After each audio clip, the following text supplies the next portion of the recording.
Okay, Tim, you were voted by Shaq's fans the person they wanted an interview with. Amazing. I'm very flattered. I can't believe it. Yeah. That's great. Good to know. I'm happy to be here. So what are we, 4 or 5 shows into the tour? How's it going? I think this is going to be show number 5. And it's going great. Yeah. I mean, it's a tight show. It's one of the most fun shows we've done, I think. Material-wise, great new material. Crowds are fantastic. So as musical director, what does that involve? Do you help decide with Shaq the direction the songs will take? Yeah, I mean, we work on it together, and we have a few other people involved as well, and what we do is we kind of go into sort of a pre-production mode before the tour, and we kind of hash out all the arrangements. We bring some specialty people in to help us out as well. And we'll go through each song, and we'll, Shaq will have a vision of how she wants to approach the song. I want to do this one this way. Like we've mixed things up a bit, quite a bit on a few songs, and we've extended things, and there's like sections where she dances more, so you almost make like a massive album before the tour. So you pretty much like create this show in theory, and then while we're doing music as well, like we're in a multi-room facility, so Shaq's working on choreography in one room, she comes back up to check on the music, we're working on the music, she says yes, no, whatever, back to choreography, and then so we build like the basics of the show, and then as I bring the band in, I send everyone the music to learn it. Okay. Then they come in and we pretty much just replicate all that stuff live. But really the only way to put it together without spending endless amounts of time with everyone in the same room is to just kind of get a small group like Shaq and myself or someone else maybe, and build the arrangements ahead of time. And you're coming up 20 years working with Shaq, is that right? Yes. How did you start? Well, actually my manager at the time was Emilio Estefan, and he was managing her as well, and I was kind of this guitar player gringo who played a lot of rock and roll, and I met Shaq, he introduced us, Emilio introduced us, and we kind of hit it off because we both really were into the same kind of music, like Zeppelin and Blur and Blink-182 and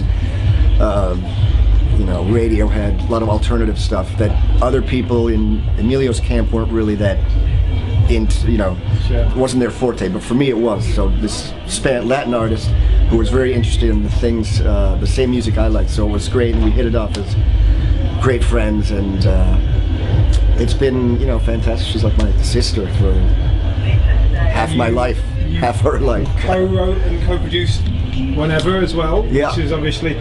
Do you remember the small and humble line coming up?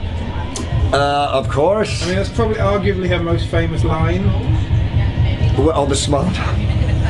I'll tell you that line, I mean, interestingly enough, I kind of tried to steer her away from that line. Oh, really? But she was into keeping it, and God bless her, she was right. I mean, like, I was more of a traditional songwriter, so I'm like, I don't know about this one, but I always leave it up to the artist. The artist writes and they want to stick to it, they're the storyteller. Yeah. So she's telling the story, and she definitely told it and sold it like mad, but I remember, putting that together. It was kind of just we were kind of doing like a Men at Work kind of concept, and with this sort of Andean flute idea that she came up with, and I had this progression, this idea. And it came together, and the fact that it became a big hit was never really planned. We're not even supposed to be the first single. Right. It was one of those songs that sometimes you don't pay a lot of attention to. It just kind of bubbles up to the surface, and then at the end of the album you're like trying to pick the single, and you always thought it was this song, and then suddenly people are like, well, what about this one? Okay. So that's what we did.